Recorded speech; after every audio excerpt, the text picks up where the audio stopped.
தாவேக ஆட்சி நல்லாட்சியாக பேசப்படும் என்று எல்லோரும் எதிர்பார்த்திருந்த வேளையிலே அண்ணா திராவிட முன்னேற்ற கழகத்தை சமயம் பார்த்து அழிப்பதற்கு அதிரடி ஆஃபர்களை அள்ளித்தளித்து அதிக கவனம் செலுத்துகிறாரோ. ஒரு நீண்ட எதிர்பார்ப்புக்கு இடையிலே மாற்றத்தை நம்பிய மக்கள் மாண்புமிகு நம் முதல்வர் அவர்கள் விஜய் அவர்களை தேர்ந்தெடுத்ததற்கு பின்னால் மாண்புமிகு முதல்வர் விஜய் அவர்களின் தலைமையிலான தாவேக ஆட்சி குட் கவர்னன்ஸ் நல்லாட்சியாக பேசப்படும் என்று எல்லோரும் எதிர்பார்த்திருந்த வேளையிலே இந்த நாட்டு மக்களுக்கு கடந்த 50 நாட்களில் சர்ப்ரைஸ் கவர்னன்ஸாக ஆச்சரியமூட்டும் ஆட்சியாக தாவேக ஆட்சி கடந்து சென்று கொண்டிருக்கிறது.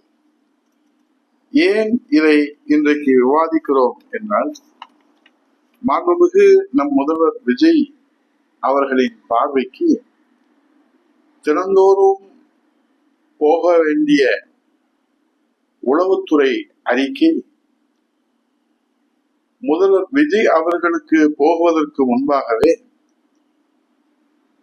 3 அதிகார மையங்களுக்கு உளவுத்துறை அறிக்கை செல்வதாக சர்ப்ரைஸ் செய்தி வெளிவந்து கொண்டிருக்கிறது.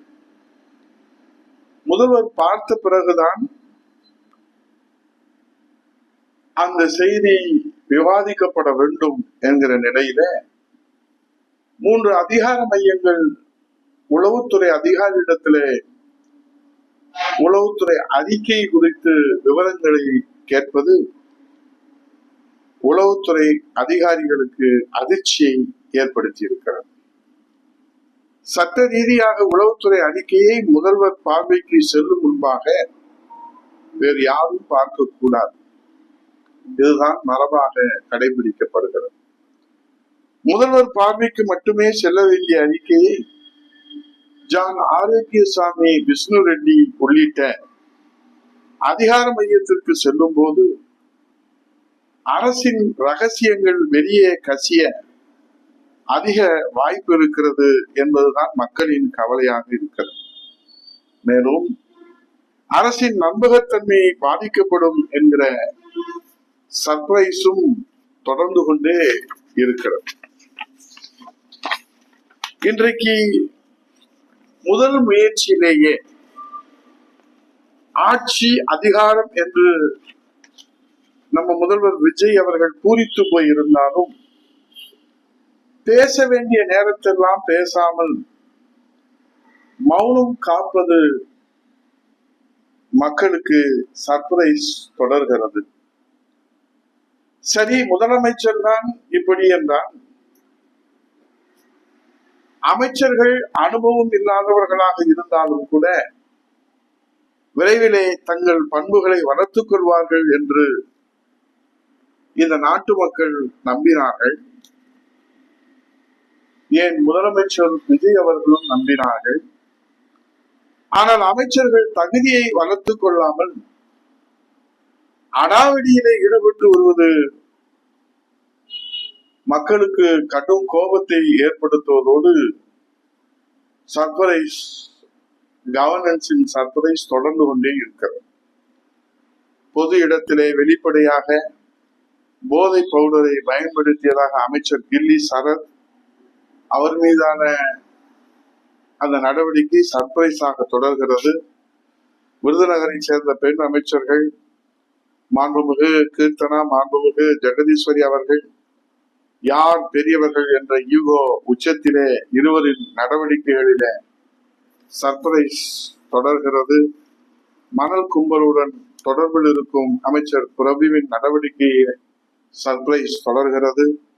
குடும்ப உறவு தலையீட்டை அனுமதிக்கும் அமைச்சர்கள் கமலி, ரஞ்சித் குமார், மாண்புமிகு ராஜீவ், மாண்புமிகு விஜய் பாலாஜி, அதோடு பந்தா பேர்வழியிலான மாண்புமிகு ஸ்ரீநாத், மக்கள் சேவையிலே ஆர்வம் இல்லாத மாண்புமிகு குமார் என அமைச்சர்கள் பட்டியல் நீண்டு கொண்டே சொல்லுகிறது. இதோடு மட்டுமல்ல, அப்போது கருத்துக்களை சொல்லி சர்ச்சைகளிலே சிக்கி வருகிற அமைச்சர்களின் நடவடிக்கைகளிலும் சர்ப்ரைஸ் தொடர்கிறது. இதிலெல்லாம் கவனம் செலுத்தி, அக்கறை செலுத்தி, நேரத்தை செலுத்தி தீர்வு காண வேண்டிய நம்ம முதல்வர் விஜய் அவர்கள் புரட்சித் தலைவர் எம்ஜிஆர் துவங்கிய அண்ணா திராவிட முன்னேற்ற கழகத்தை, புரட்சித் தலைவி அம்மா அவர்கள் வளர்த்தெடுத்த அண்ணா திராவிட முன்னேற்ற கழகத்தை சாமானிய தொண்டரான எளியவர், தூயவர், பண்பாளர், கருணை உள்ளம் கொண்டவர் ஐயா எடப்பாடியார் அவர்கள் கட்டி காத்து வருகிற அனைத்து இந்திய அண்ணா திராவிட முன்னேற்ற கழகத்தை சமயம் பார்த்து அழிப்பதற்கு அதிரடி ஆஃபர்களை அள்ளித்தளித்து அதிக கவனம் செலுத்துகிறாரோ என்ற சர்ப்ரைஸும் தொடர்கிறது. அதே போல இன்றைக்கு அடுத்த கட்சியை அழிப்பதற்கு அக்கறை செலுத்துகிற விஜய் அவர்கள்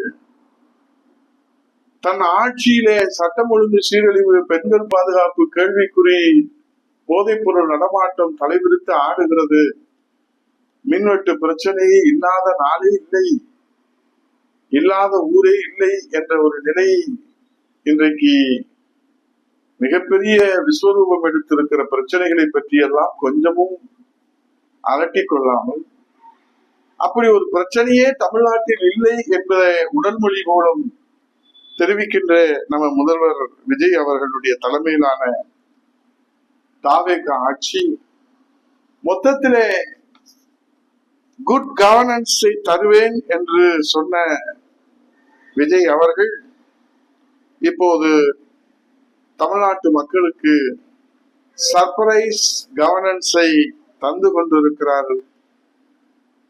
குட் கவர்னன்ஸை தருவேன் என்று சொன்ன விஜய் அவர்கள் இப்போது சர்ப்ரைஸ் கவர்னன்ஸை தந்து கொண்டிருக்கிற மாண்புமிகு முதல்வர் விஜய் அவர்களுக்கு இனிப்பான செய்தி, மகிழ்ச்சியான செய்தி, மிக விரைவிலே மக்கள் உங்களுக்கு சர்ப்ரைஸ் ஜட்ஜ்மெண்டை தருவதற்கு இடைத்தேர்தலை நோக்கி காத்து கொண்டிருக்கிறது அன்னை தமிழகம். நன்றி, வணக்கம்.